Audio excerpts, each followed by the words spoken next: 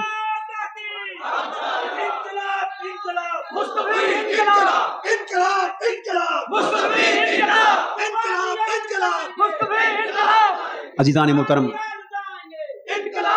اللہ پاک نے فیصلہ فرما دیا کہ اسی لیے بھیجا ہے کہ اس دین کو غالب کر دیا جائے.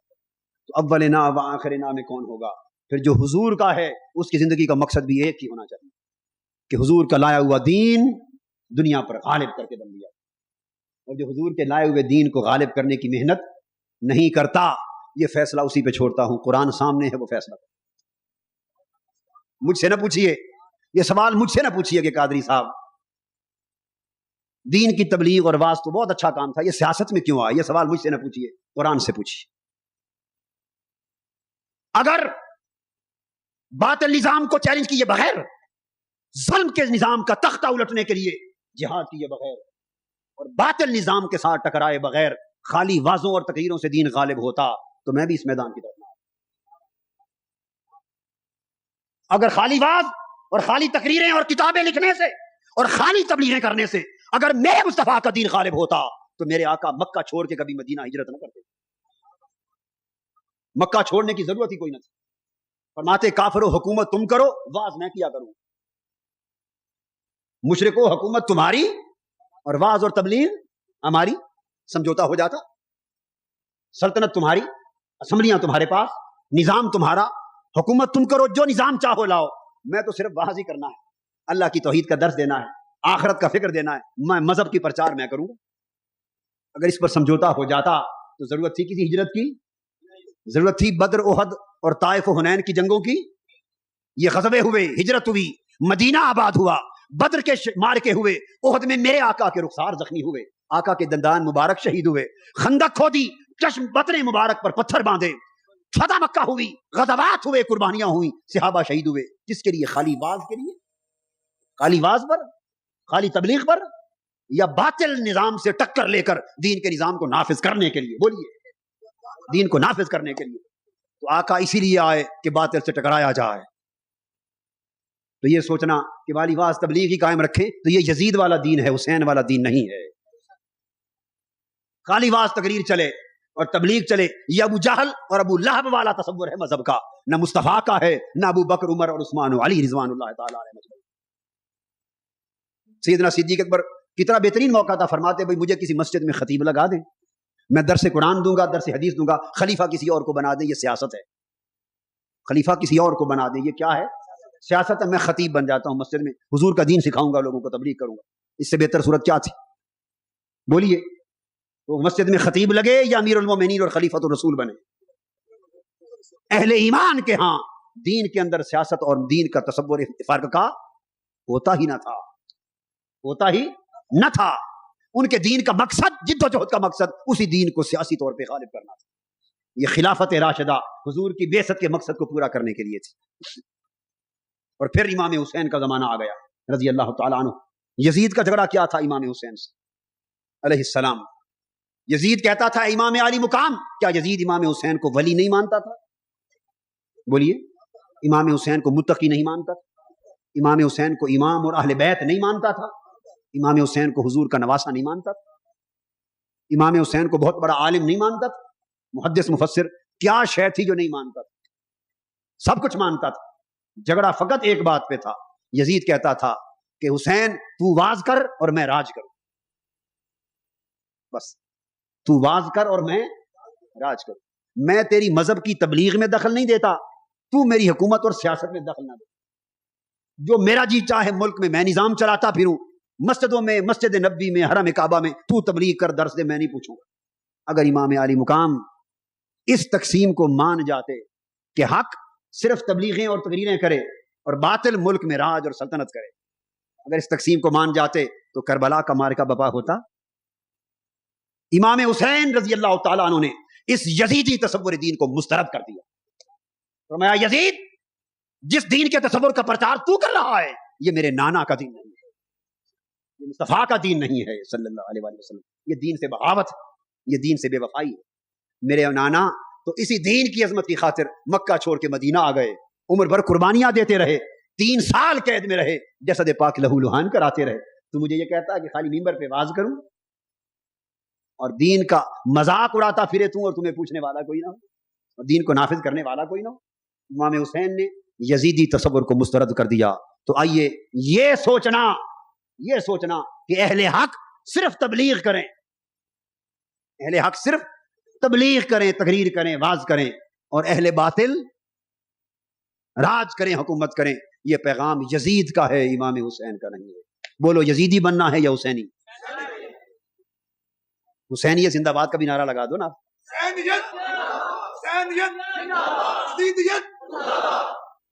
حسینیت یہ کہ دین کو سر بلند کرنا ہے، خاص سر ہی کیوں نہ کٹ جائے۔ امام حسین نے پرواہ نہیں کی اس بات کی، جب تک وہ امام مدینہ تھے ساری دنیا پیچھے تھی، جب تک وہ امام مدینہ تھے لاکھوں لوگ تلوے بھی چومتے اور خاک جو قدموں سے مس ہوتی تھی اس کے ذرے بھی سرما بناتے، ساری دنیا پیچھے تھی۔ جب وہی حسین امام مدینہ تھا ساری دنیا پیچھے تھی، جب وہی حسین امام کربلا بنا 72 تن ساتھ، 72 تن ساتھ تھے۔ چونکہ جب تک خالی واز تبلیغ ہوتا ہے کسی کا کیا جاتا ہے، ہاتھ ہی چومنے ہیں نا، ہاتھ چومنے سے کیا جاتا ہے؟ ابھی آپ قطاریں بنا لیں گے، 1 گھنٹہ مڑے کھڑے رکھیں گے، بس قطاروں میں آ کے ہاتھ چوم چوم کے جاتے رہیں گے، دعا کروا، کیا بگڑتا ہے؟ نہ آپ کا نہ میرا۔